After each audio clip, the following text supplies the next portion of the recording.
मथुरा वृंदावन नगर निगम चुनाव की जैसे जैसे तिथि नज़दीक आ रही है, मतदान की प्रत्याशियों के दिलों की धड़कनें बढ़ती हुई नज़र आ रही हैं हमको, और सभी ने अपने अपने स्तर से अपने चुनाव प्रचार को तेज कर दिया है।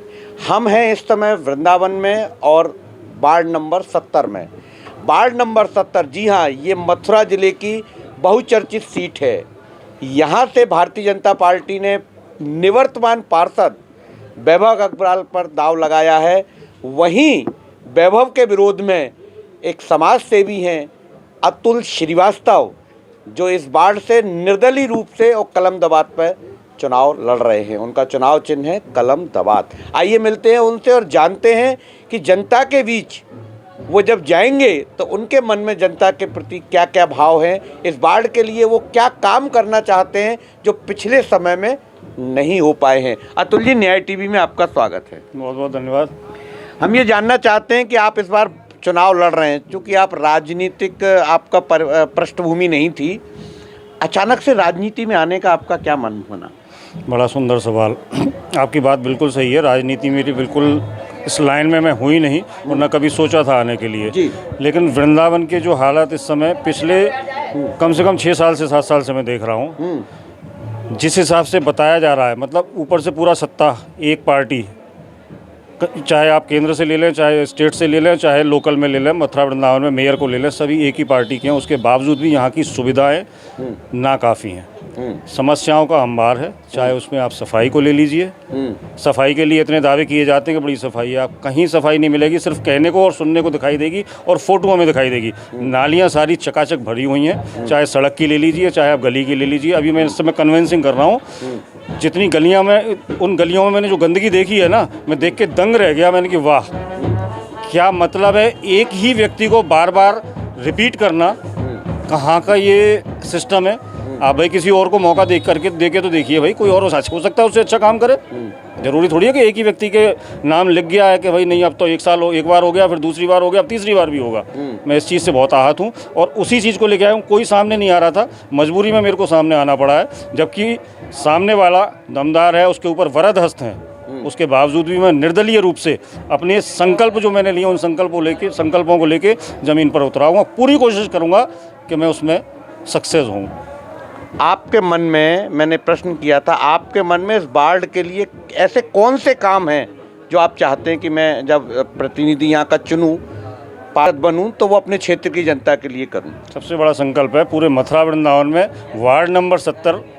मेरा एक उसमें स्लोगन है, मेरी पहचान वार्ड नंबर 70 मेरी शान। ये सबसे पहले मैंने दिया हुआ है। उसका रीज़न ये है, मैं चाहता हूँ कि अगर मेरे को मौका मिलता है तो वार्ड नंबर 70 पूरे मथुरा वृंदावन में वो चीज़ हो जो आदमी कहे कि अगर देखना है अगर वार्ड, उसमें क्या सुविधाएं होती हैं निगम की, वो आप वार्ड 70 में जाके देखिए।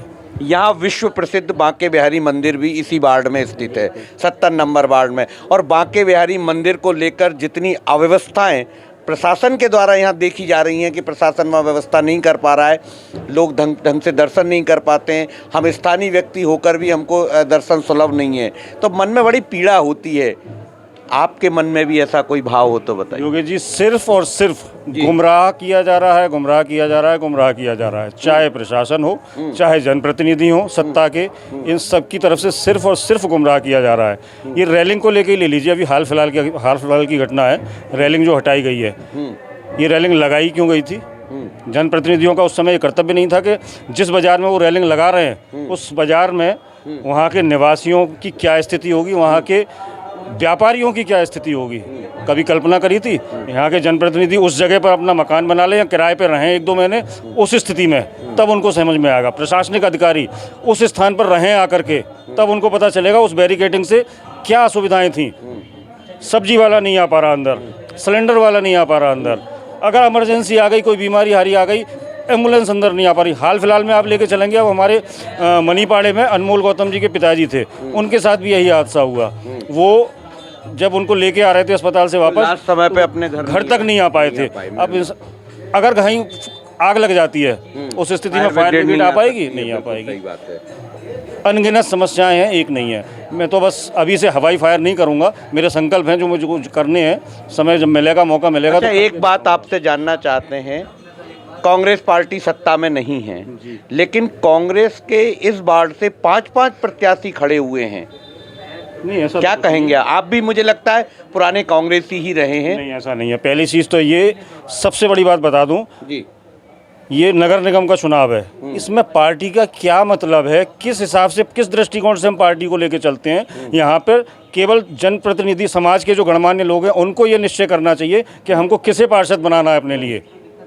आपने देखा होगा पार्टी चाहे बीजेपी हो चाहे कांग्रेस हो, टिकट को लेकर कितनी फजीयत हुई है, कितनी लड़ाई हुई है। क्या मतलब है इस चीज़ का साहब? अच्छा, दूसरी बात यह है कि इस वार्ड में 70 नंबर वार्ड में कुल कितने मतदाता हैं? मैं समझता हूँ 7,000 प्लस हैं। 7,000 प्लस। तो लगभग कितने की वोटिंग हो जाएगी? लगभग 3,500-4,000 4,000 अनुमानित मेरे हो को। जाएगी। आप कितने वोट लाने का दावा करते हैं?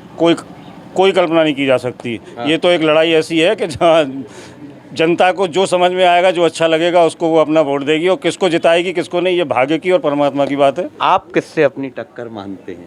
निश्चित रूप से वैभव अग्रवाल। वैभव से आप? जी हाँ, और कोई मेरी टक्कर में है ही नहीं है। पक्का? पक्की बात है, बिल्कुल। मेरा व्यक्तित्व अलग है, मेरा संकल्प अलग है। मैंने किसी लोभ से, किसी लालच से आया हूँ, मेरे पास किसी चीज़ की कमी थोड़ी है।